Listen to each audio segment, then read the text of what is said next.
जिला कंटापड़ा तहसिल अधीन पाटसुंदरपुर पंचायत भोदल ग्रामर लक्ष्मीधर भोईंक गतकाली विलंबित रात्रि रे आकस्मिक निया लगी 2 बखरा चाल घर भस्मीभूत हो जाइछि। नमस्कार, मु लिपिका आपण मानको स्वागत करछि नुआ रूपरे होली टीवी ओडिया। होली टीवी ओडिया सहित जोड़िया पई आपण माने लाइक करंतु, सब्सक्राइब करंतु, शेयर करंतु। सेही घरे थिबा धान चाउल और अन्यान्य आसबाब पत्र पोड़ी नष्ट हो जाइछि। आपनको ना परिचय? कविता होई। अच्छा, कौन होइछि असुविधा?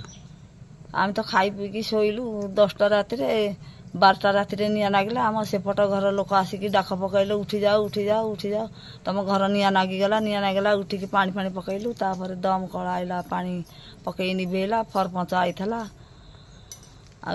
एमती सब कर घर सब कौन कौन रोग घरे थेला चाउल 10 बस्ता थेला, टंका 10,000 थेला, लुगापटा जिनस पतर सब तो थेला पोड़ी जली गला। केमिति कोन पड़िला ए पार्टी केमिति कोन हमर विरोधी पार्टी थेले से करते चदंती हम कान मुंडा फटई देबू, पेट्रोल पकई देबू, बम पकई देबू, तुमको इठु विदा कर देबू। माने कोन पूर्व शत्रुता न कोन? नाही एबका माने को 3 मासर कोन को केस तो बाटू को हानि देले। अच्छा, एबे कोन अपन थाना रे शेयर करलेनी जाई सुती और हमरो आरआई के आउ के आछंदी ना नहीं?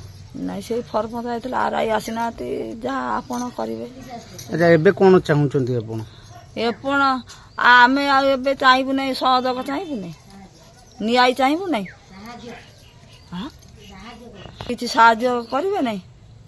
खबर देबा परे अग्निशम विभाग पहुंची निया लिभाइथिले मध्य आसबाब पत्र सुरक्षा देबारे सक्षम होई नथिले। पीड़ित परिवार पक्षरु पूर्व शत्रुतारु केही निया लगाई देइथिबा गोविंदपुर थाना रे अभियोग होईछि। कंटापड़ार सत्यजित पात्रंक रिपोर्ट, होली टीवी ओडिया।